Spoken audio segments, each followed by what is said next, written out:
asked to do it. So, and then I came here a few years ago when I did Shakespeare's Sonnets, a production I had directed and designed with the Berlin Ensemble. And the theater is a beautiful theater. And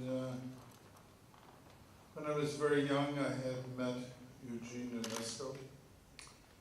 And he came several times to see my first major work in the theater, which was in Paris. It's a play that was 7 hours long and silent.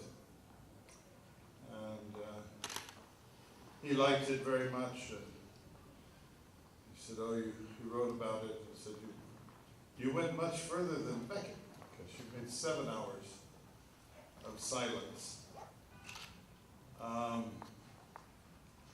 And he asked me at that time, this was 1971, if I would direct one of his plays. He said he thought that I'd be the right person to do it.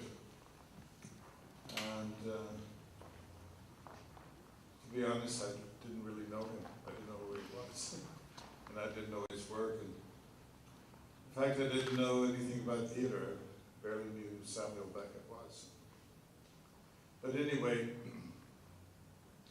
a few years later, we met again, and we had lunch at his apartment.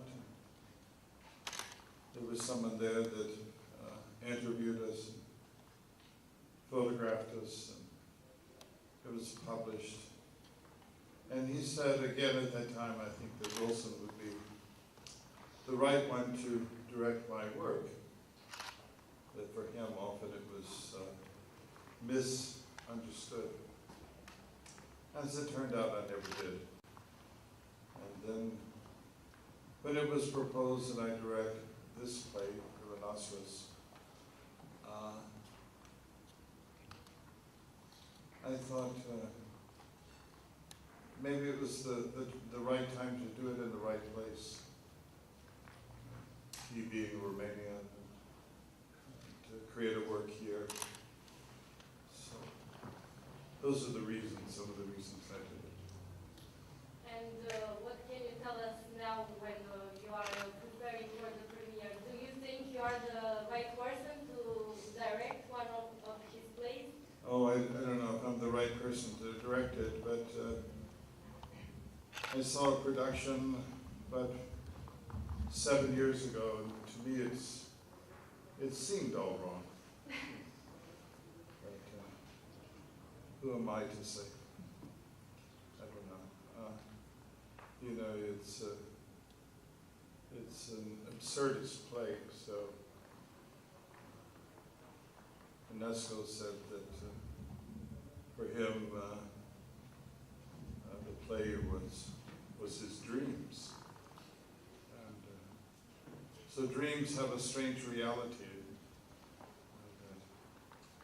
At the moment they can make complete sense. And later when you look at it, it's strange to figure out the logic. But they have a logic. So it's,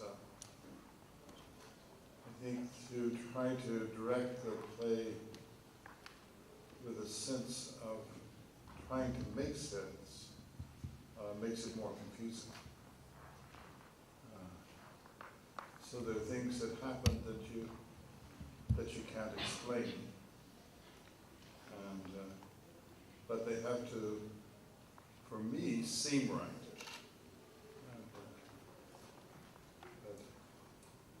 So it's say different than directing Tennessee Williams or work like that. There's a different kind of sense. David Mamet is a different kind of playwright, so that's a different kind of sense. But here, this is something that is not naturalistic, it's not.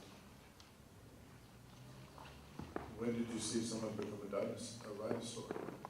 So it's another world.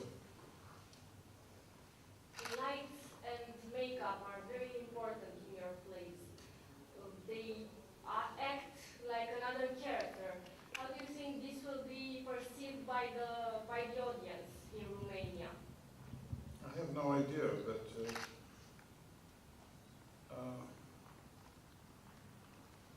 Albert Einstein said light is the measure of all things.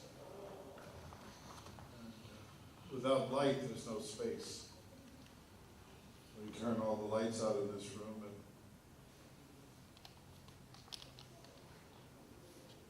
it's a different space than if I light only this bottle of water.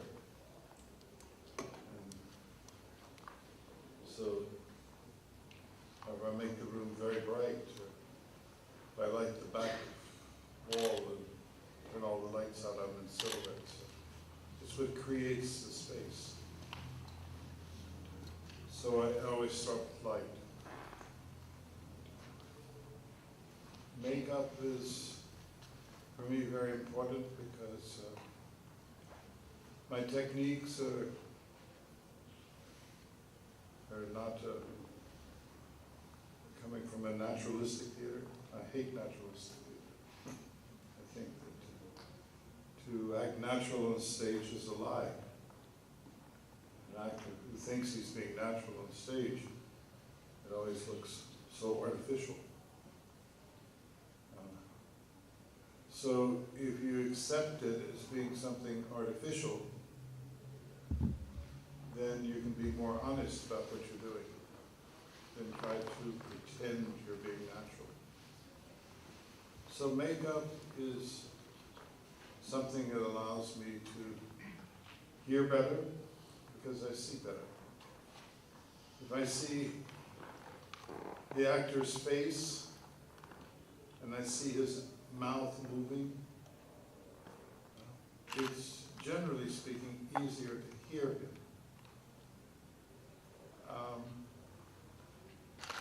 You can also be in silhouette. It makes another way of hearing mysterious.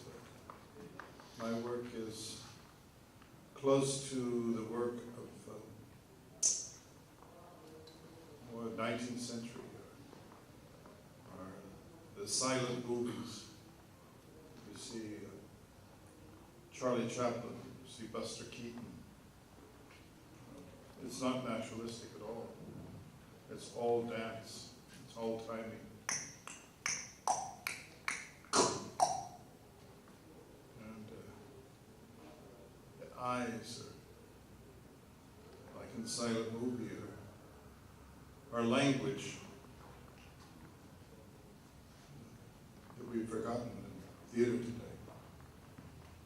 The kids go to drama school and they're taught psychology and all this stuff that's in their head. So when they get on stage, that's what it looks like to me. You're thinking. This kind of thinking happens with the body. If you see, look at Keaton. The whole body is thinking. It does almost nothing with this with the body. So the mind is a muscle in that sense. If you move, it's a way of feeling and thinking. And it's not just mental, so it's closer to animal behavior. Look at the dog. Look at the dog when he walks to a bird. His whole body is listening. The tail, the back, the way the foot touches the ground. He's not just listening with his ears, but the body. The body is listening. You know, bats flying in the daytime can't see. They're blind. And they see by hearing. So in this way, ideally, the actor sees by listening. So often the actor, conductor, musician, they don't listen, so therefore they don't